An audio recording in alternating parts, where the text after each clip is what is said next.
अभी ऐसा लग रहा है कि situation is not under control. क्योंकि मेरा सवाल दूसरा आपसे होगा, group captain UK Devraj sir, आपसे सर ये बताइए कि ये क्या तमाशा चल रहा है इन दोनों देशों के बीच में। अगर मुस्तफा खामनेई सामने आकर ये कह रहे हैं, और आप देखिए नया नया बयान जारी किया गया है कि पॉइंट ब्लैंक रेंज से death to Trump, death to America, ये नारे लगाए जा रहे हैं। और जाहिर सी बात है इसलिए लगाए जा रहे हैं कि ट्रंप ने कहा है कि मेरी 1000 मिसाइलें लोडेड है और लॉक है। इसका मतलब साफ है कि वो मतलब कभी भी ईरान पर वो मिसाइलें तान सकते हैं। तो सर ऐसे बयानबाजी से फर्क तो दूसरे कंट्रीज को पड़ रहा है ना। फिर से ईरान ने बंद कर दिया स्ट्रेट ऑफ हॉर्मुज, कब तक चलेगा सर ये ड्रामा? हाँ सृष्टि, हो ये रहा है कि जब अमेरिका से कोई बयान आता है, यानी डोनाल्ड ट्रंप से बयान आता है, तो बयान जो है इनवेरेबली थोड़ा भड़काऊ होते हैं। और कोई भी देश, ईरान भी ऐसे बयानों को सुनकर तिलमिला जाता है। तो ईरान का रेस्पॉन्स भी थोड़ा कड़वा होता है। अब ईरान ने कहा है कि 1000 मिसाइलें अमेरिका अगर दागेगा तो वो उसका कड़ा जवाब देगा। जाहिर बात है कि अगर अमेरिका ईरान के ऊपर 1000 मिसाइल से हमला करता है तो ईरान के पास भी 1000 नहीं तो कुछ 100, 200, 300, 400 मिसाइलें, रॉकेट्स और ड्रोन तो हैं। और काउंटर जवाब में वो भी इनको दाग देगा अमेरिका के जो बेसेस हैं गल्फ कंट्रीज में। हम देख रहे हैं कैसे हमला हुआ कुवैत में, यूएई में, जॉर्डन तक जाकर ईरान के मिसाइलों ने और ड्रोन्स ने हमले किए हैं अमेरिकन बेसिस में, जॉर्डन में जाकर। तो जवाब ईरान हमेशा देता है। हाँ, इसमें कोई शक नहीं है कि अमेरिकी हथियार जो हैं ज्यादा बड़े होते हैं, ज्यादा एक्यूरेट होते हैं, ज्यादा मजबूत होते हैं। और जवाबी कार्रवाई में जो ईरान के हथियार हैं थोड़े रिलेटिवली इसमें वॉरहेड एक्सप्लोसिव कंटेंट कम होता है, वो इतने एक्यूरेट भी नहीं होते हैं। लेकिन वो अपनी जो पॉइंट ऑफ व्यू है कि वार्निंग देना अमेरिका को कि इससे आगे मत बढ़ो, उसमें सक्सेसफुल होता है। सृष्टि देखो, अगर हम पिछले 8 अप्रैल के बाद से देखें, हर बार मामले की जो शुरुआत है वो तब होती है जब अमेरिका चोरी छिपे एक जहाज के कैप्टन को भ्रम करके चोरी छिपे स्ट्रेट ऑफ हार्मुज से निकालने की कोशिश करता है रात के अंधेरे में। अमेरिका क्या करता है, किसी एक देश के जहाज को कैप्टन को बोल देता है या उस शिप की कंपनी को बोल देता है, हम तुम्हें यूएस नेवी की प्रोटेक्शन में निकाल देंगे, तुम अपना ट्रांसपॉन्डर बंद कर दो, रात के अंधेरे में ओमान के तट से चिपक कर निकल जाना। और यहीं से शुरू होती है जवाबी कार्रवाई में। ईरान जो है उस जहाज के ऊपर 2 या 4 छोटे छोटे रॉकेट मिसाइल फायर कर देता है। उसके जवाबी कार्रवाई में अमेरिका जो है ईरान के बंदरगाहों पर 60 या 80 हमले कर देता है। उसके जवाब में ईरान जो है गल्फ कंट्रीज में अमेरिका की आर्मी नेवी बेसिस पर हमले कर देता है। तो ये जो साइकिल है ये बार बार रिपीट हो रहा है। इसको बंद करने का, रोकने का एक ही तरीका है कि अमेरिका कुछ समय के लिए, कम से कम जैसे अभी कहा है कि 60 दिनों के लिए बातचीत चलेगी, यानी अगस्त के अंत तक अमेरिका बोले दुनिया के देशों को कि ठीक है जाओ, लेकिन जो ईरान ने हॉर्मुज स्टेट एडमिनिस्ट्रेटिव अथॉरिटी बनाई है वहां पे अपना नाम रजिस्टर करो और जाओ। ईरान ने कहा है कि कोई टोल टैक्स नहीं लेगा। जी बिल्कुल सर। और रजनीश कुमार, आपसे मेरा सर यही सवाल होगा, अगर हम बात करें तो देखिए यहां अमेरिका को भी नुकसान हो रहा है। अगर हम इकोनॉमिक तौर पर देखें तो अमेरिका को डेंट पहुंचा है, भले वो अंतर्राष्ट्रीय पटलों पर स्वीकार ना करे। ईरान को तो खैर क्या ही कहना, वो तो पूरा बर्बादी हो चुका, उसे तो उभरने में न जाने कितने साल लगेंगे। इवन अब जो बात सामने आई थी कि ईरान को यहां पर सहायता देंगे, ट्रंप ने इनकार कर दिया है। तो सर ऐसे में किसी भी देश की इस तरीके से कंगाली स्थिति क्या दर्शाती है?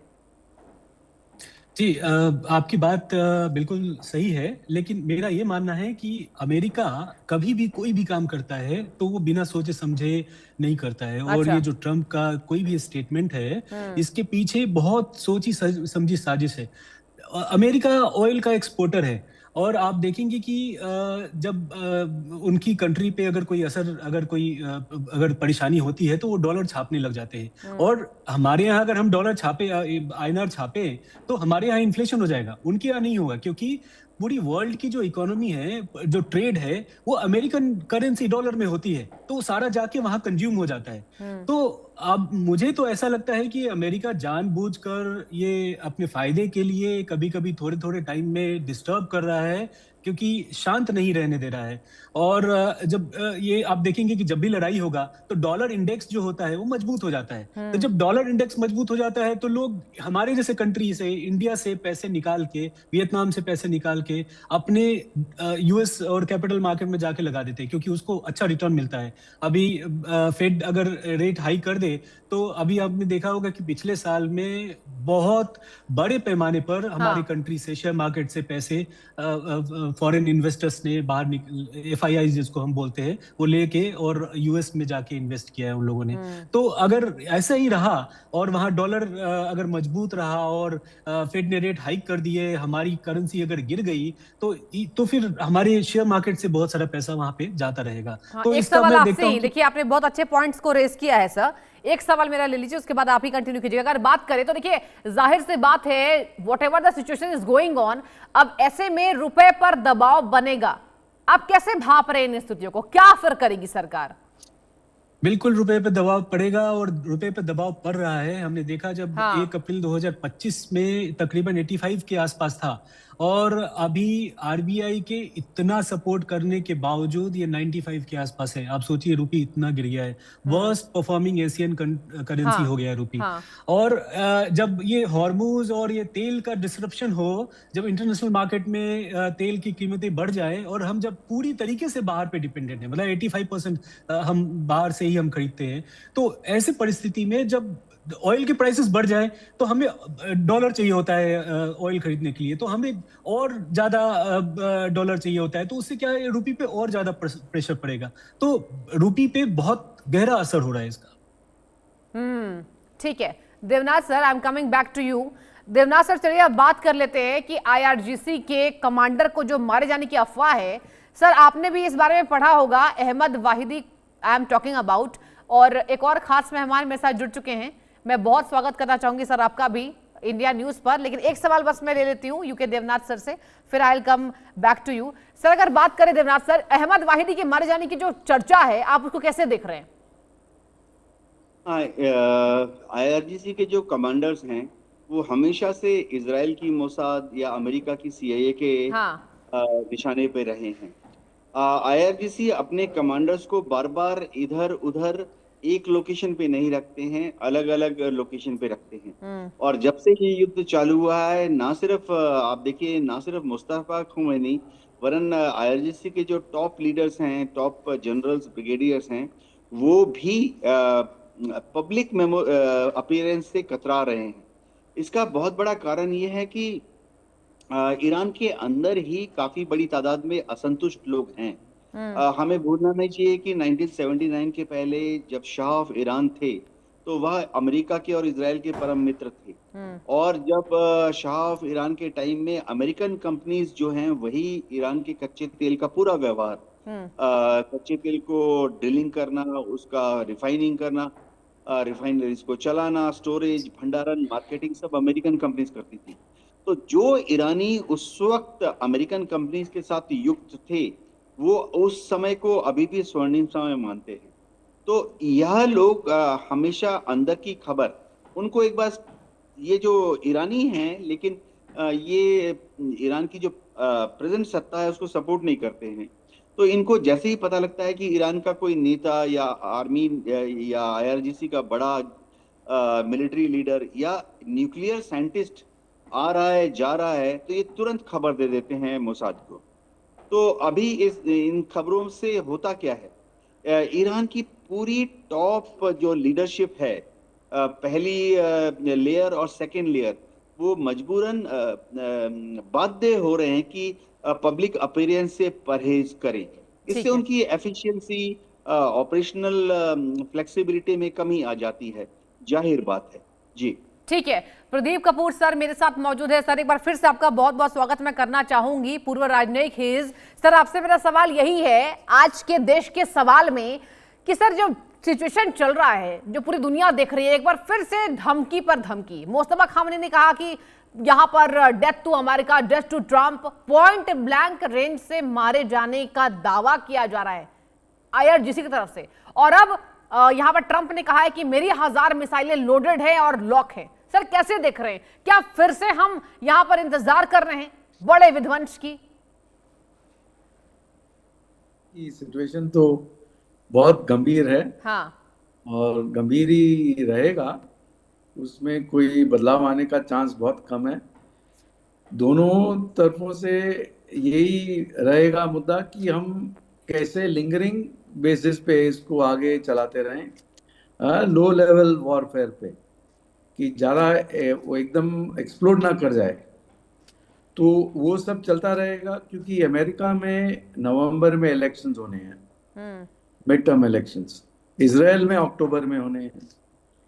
ईरान में अंदरूनी जो स्थिति है बहुत नाजुक है।